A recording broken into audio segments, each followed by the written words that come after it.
March the 29th. Deuteronomy 11:1 through 12:32.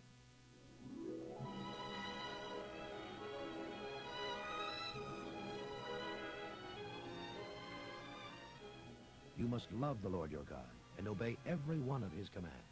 Listen, I am not talking now to your children who have never experienced the Lord's punishments or seen his greatness and his awesome power.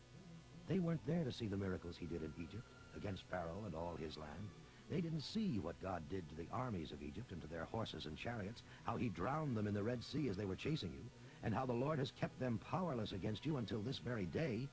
They didn't see how the Lord cared for you time and again through all the years you were wandering in the wilderness until your arrival here. They weren't there when Dathan and Abiram, the sons of Eliab, descendants of Reuben, sinned, and the earth opened up and swallowed them with their households and tents and all their belongings as all Israel watched. But you have seen these mighty miracles. How carefully, then, you should obey these commandments I am going to give you today, so that you may have the strength to go in and possess the land you are about to enter. If you obey the commandments, you will have a long and good life in the land the Lord promised to your ancestors and to you, their descendants. A wonderful land flowing with milk and honey. For the land you are about to enter and possess is not like the land of Egypt where you have come from, where irrigation is necessary. It is a land of hills and valleys with plenty of rain, a land that the Lord your God personally cares for. His eyes are always upon it, day after day throughout the year. And if you will carefully obey all of his commandments that I am going to give you today, and if you will love the Lord your God with all your hearts and souls, and will worship him, then he will continue to send both the early and late rains that will produce wonderful crops of grain, grapes for your wine, and olive oil. He will give you lush pasture land for your cattle to graze in, and you yourselves shall have plenty to eat and be fully content.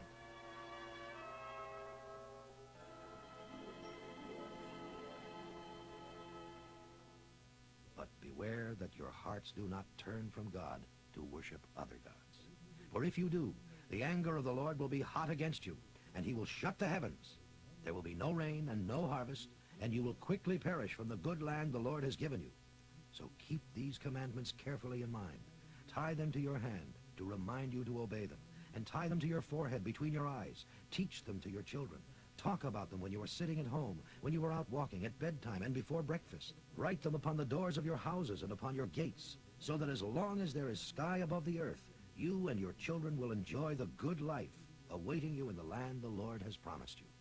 If you carefully obey all the commandments I give you, loving the Lord your God, walking in all his ways and clinging to him, then the Lord will drive out all the nations in your land, no matter how much greater and stronger than you they might be.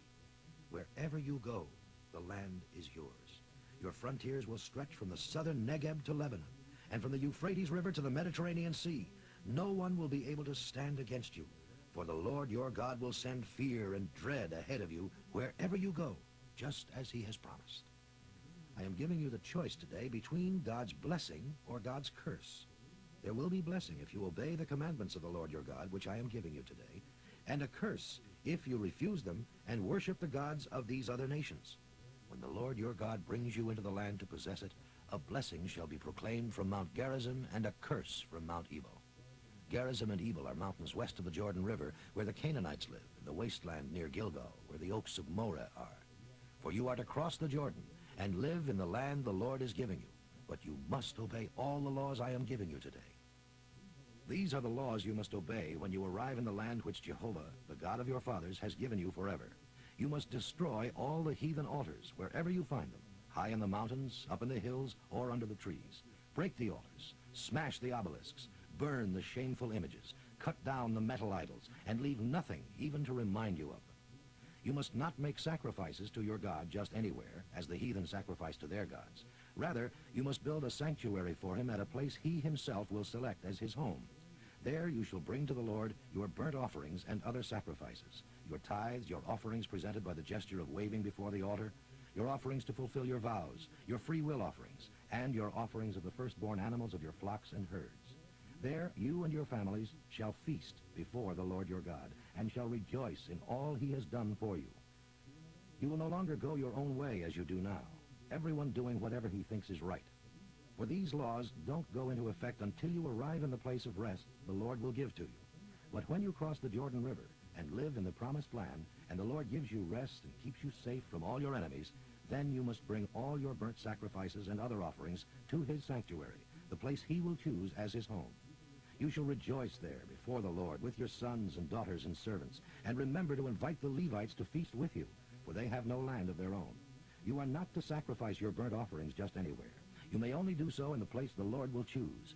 He will pick a place in the territory allotted to one of the tribes. Only there may you offer your sacrifices and bring your offerings.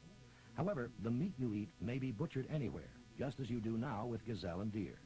Eat as much of this meat as you wish, and as often as you are able to obtain it, because the Lord has prospered you. Those who are ceremonially defiled may eat it too. The only restriction is that you are not to eat the blood. Pour it out on the ground like water. But none of the offerings may be eaten at home, neither the tithe of your grain and new wine and olive oil, nor the firstborn of your flocks and herds, nor anything you have vowed to give the Lord, nor your freewill offerings, nor the offerings to be presented to the Lord by waving them before his altar. All these must be brought to the central altar, where you, your children, and the Levites shall eat them before the Lord your God. He will tell you where this altar must be located. Rejoice before the Lord your God in everything you do. By the way, be very careful not to forget about the Levites. Share with them. If, when the Lord enlarges your borders, the central altar is too far away from you, then your flocks and herds may be butchered on your own farms, just as you do now with gazelle and deer. And even persons who are ceremonially defiled may eat them. The only restriction is never to eat the blood, for the blood is the life, and you shall not eat the life with the meat. Instead, pour the blood out upon the earth. If you do, all will be well with you and your children. Only your gifts to the Lord and the offerings you have promised in your vows and your burnt offerings need be taken to the central altar. These may only be sacrificed upon the altar of the Lord your God. The blood will be poured out upon the altar, and you will eat the meat. Be careful to obey all of these commandments. If you do what is right in the eyes of the Lord your God, all will go well with you and your children forever. When he destroys the nations in the land where you will live, don't follow their example in worshiping their gods. Do not ask, how do these nations worship their gods, and then go and worship as they do. You must not insult the Lord your God like that.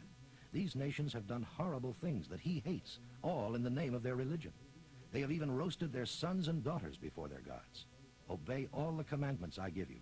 Do not add to or subtract from them. Luke 8:22 through 40. One day, about that time, as he and his disciples were out in a boat, he suggested that they cross to the other side of the lake. On the way across, he lay down for a nap, and while he was sleeping, the wind began to rise. A fierce storm developed that threatened to swamp them, and they were in real danger. They rushed over and woke him up. Master! Master! We're sinking! So he spoke to the storm. "Quiet down," he said. And the wind and waves subsided, and all was calm.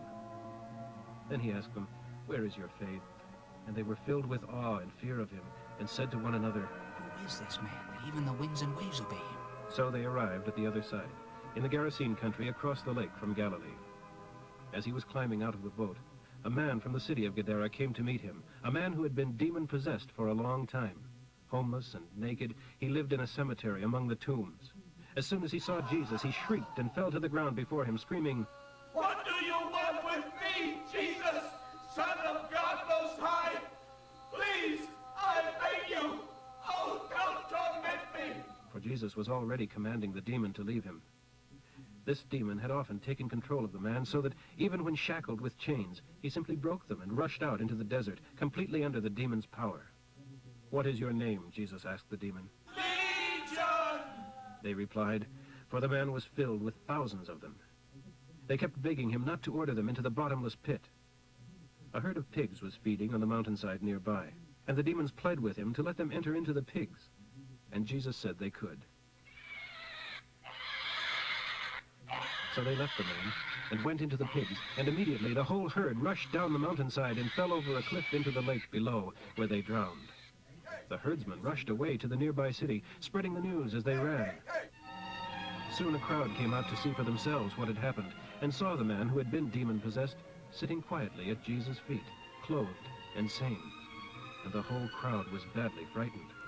Then those who had seen it happen told how the demon-possessed man had been healed, and everyone begged Jesus to go away and leave them alone, for a deep wave of fear had swept over them.